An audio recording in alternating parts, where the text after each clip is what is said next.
유기허의 소설 History of Nowhere. 갈팡질팡하다 이럴 줄 알았지. 팀장님, 여기 와서 이것 좀 보셔야겠습니다. 박상사는 흥분을 가라앉히지 못하고 말했다. 어? 저 양반이 왜 저기 나오지? 대체 뭔 일이야? 한대희 역시 냉정을 유지하기 어려웠다. 소리 좀 키워봐. TV 속의 용수연 장군은 많은 사람들, 주로 경찰관들에게 둘러싸여 있었다. 둘 다 처음엔 용 장군이 자신들이 수사하고 있는 혐의로 체포되는 것인 줄 알았다. 합수단까지 만들었지만 검, 경, 군, 국세청은 사실상 각기 따로 놀고 있었기 때문이다. 하지만 이내 그가 용의자가 아닌 피해자로서 언급되고 있다는 것을 깨달았다. 상상하기 어려운 끔찍한 방법으로 아내를 잃었다는 것도. 한대위 입장에서는 자신의 수사 대상인 거물 용의자가 이렇게 언론에 대서특필되면서 주로 공범인 잠재적 주요 증인들이 겁을 먹고 잠수를 타버릴 우려가 있었다. 뉴스 보도를 듣기 따라서는 애당초 살인범이 장군의 부인이 아닌 장군 본인을 노렸다는 추측도 가능했기 때문이다. 이거 꼬리를 자르고 덮으려는 건가?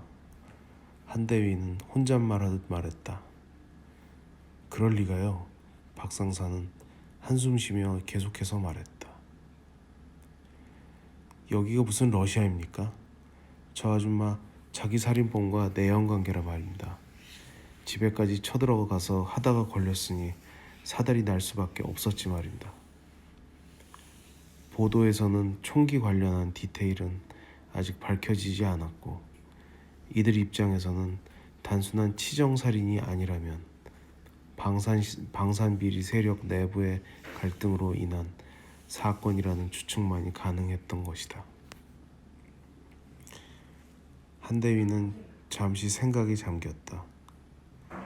민간인인 장군을 연행하는 것은 검찰이 결정할 일이었다.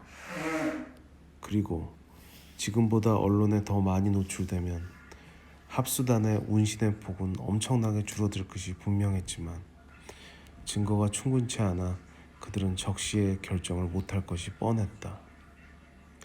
반면 군 입장에서는 다소 법적 리스크를 안고서라도 하루라도 빨리 용장군의 신병을 확보해서 민간으로 넘어가기 전에 수습할 것들이 있었다. 따라서 이제 곧 풀려날 것으로 보이는 그와 조용히 이야기를 나눌 기회를 놓치면 수사가 급격하게 힘들어질 것이라는 게 그의 직감이었다. 또 혹시나 꼬리 자르기에 대한 본인의 가설이 맞다면 그의 신변을 보호해야 할 필요도 있었다. 박상사, 한대위는 자신의 생각을 공유했다. 네? 마중을 나가자는 말씀이십니까? 박후는 한민우의 말에 기가 찼지만 지시에 따라 필요한 전화통화를 시작했다. 6시쯤 기상한 자우는 습관대로 핸드폰을 들어 웨이보 앱을 열었다. 대치동 이중살인. 이게 뭐지? 호기심에 클릭했다가 그만 전화기를 떨어뜨릴 뻔했다.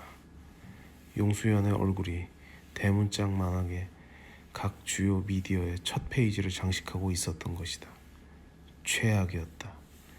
굳이 위안을 찾자면 자신이 보낸 형철이 중국인이 아닌 데다 죽었다는 것. 하지만 그가 수연에게 뭘 어디까지 이야기했을지 하느님만 알 일이니 빠른 대응이 필요했다. 그는 침대 밑에 있는 작은 금고를 끌어내고 엄지손가락을 센서에 올려 열었다.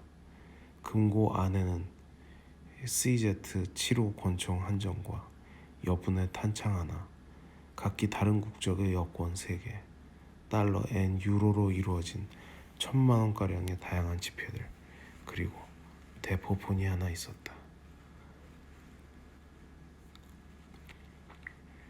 그는 전화기를 들어 통화 목록 어딘가를 터치했다. 벨이 울리자마자 비서인 듯한 젊은 여성이 답했다. 喂，是杭州某有限公司，请问有什么可以帮助你的？老板在吗？ 사장님이 계시냐고 묻자 상대방은 바로 전화를 끊었다. 자오는 그 번호로 아까 읽었던 수연 관련 기사를 즉시 처리할 것이라는 메시지와 함께 공유했다. 항주무역유한공사는 광희동에 있는 허름한 3층짜리 건물 옥탑이 그 주소로 되어 있었다. 같은 건물에 새 들어있는 비슷한 성격의 무역상들, 엄밀히 말하면 보따리 장수들은 그냥 우리들이랑 비슷하게 먹고 사는 회사일 거라 생각했지만 사실은 무척 전문적인 서비스를 제공하는 곳이었다. 고객의 요청이 들어오면 회사가 오더의 성격에 따라 그때그때 다른 멤버로 실행팀을 조직했다.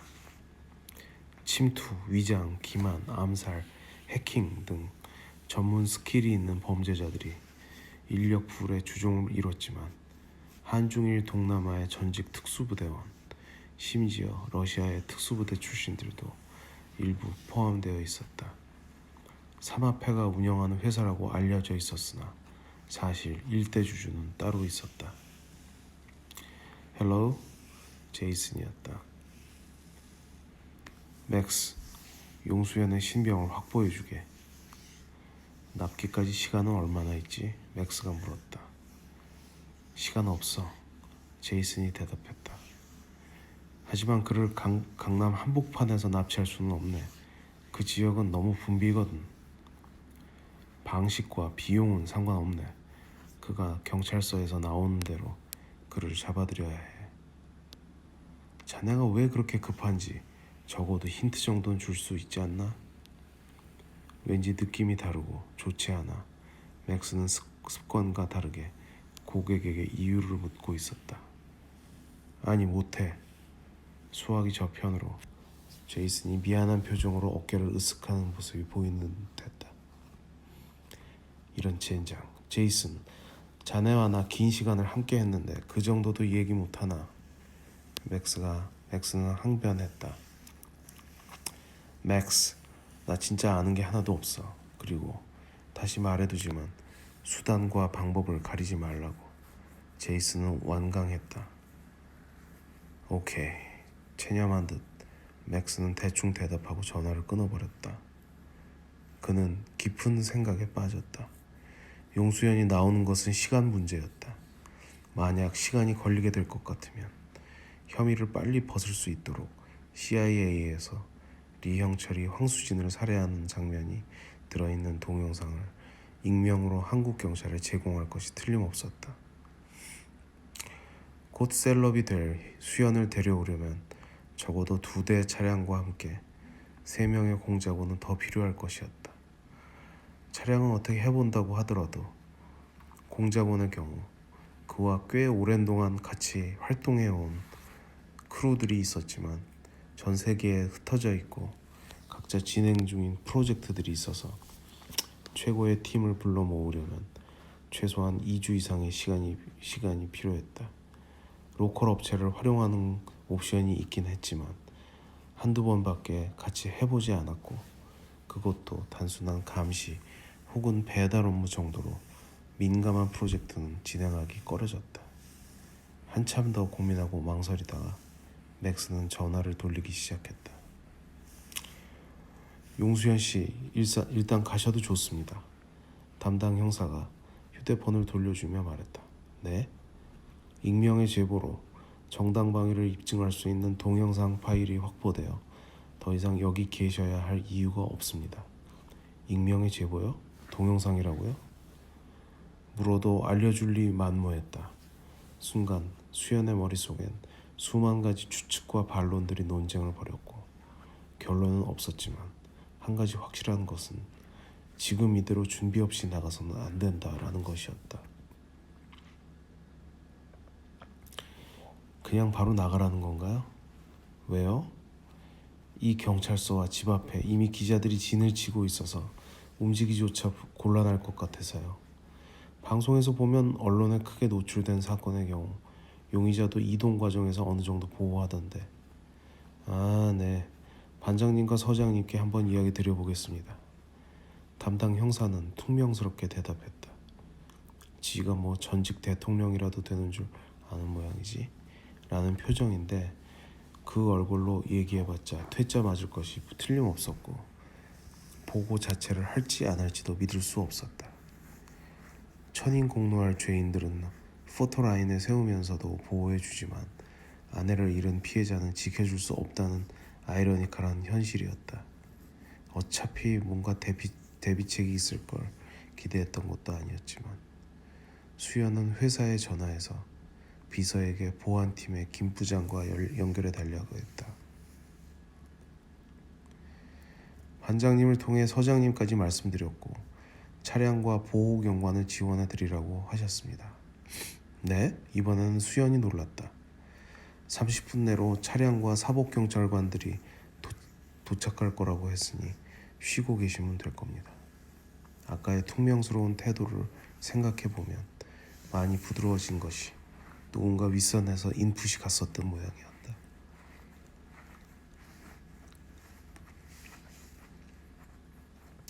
수연은 담당 형사가 친히 쥐어준 캔커피를 들고 휴식공간 벤치에 앉았다. 아내가 죽고 아내의 살인범을 손수 죽인 지 채 72시간도 지나지 않았다는 것이 믿어지지 않았다. 커피를 입으로 가져가려 했는데 새삼스럽게 손이 너무 떨려서 다시 내려놓았다. 맥스는 자신의 태블릿 PC를 들여다보고 있었다. 12개로 나누어진 모니터에는 어떤 건물의 내부인 듯한 화면이 나오고 있었다. 1년 반 전쯤이었나? 수연과 비슷한 고위층을 감시하는 프로젝트를 맡은 적이 있었다. 감시 대상이 예상치 못하게 강남 경찰서로 연행되었는데 그의 동향을 모니터하지 않으면 안 되는 상황이었다. 먼저 강남 서원의 CCTV를 통제하는 시스템을 해킹하려 했었는데 여의치가 않았다. 그러던 중 경찰청에서 모든 IT 시스템을 클라우드 환경으로 전환하기로 결정하면서 그해 가을에 새 청사로 입주하는 강남서가 파일럿으로 선정되었고 맥스는 해결책을 찾았다. 클라우드 운영사인 KT 직원의 계정을 해킹했던 것이다. 그리고 그 결과 신청사 내 CCTV는 물론 직원들의 PC, 휴대폰 그리고 경찰관들의 숄더캠까지 비디오와 오디오를 포함한 모든 비디오를 볼 수 있게 되었다. 수연은 담당 형사의 보호를 받으며 신문실에서 나와 비상구를 통해 지하로 내려가 직원 식당으로 들어가고 있었다. 맥스는 강남 경찰서 새청사 뒤편에 음식물 쓰레기통이 있는 곳으로 발걸음을 옮겼다. 이제 타깃이 이동을 시작하면 맥스는 청사 앞쪽과 뒤편에서 대기 중인 타다 카니발 밴 중 한 대에 타고 미행을 시작할 것이었다. 재밌게 들으셨는지 모르겠습니다. 요기허의 소설은 예스24에서 구매하실 수 있습니다. 감사합니다.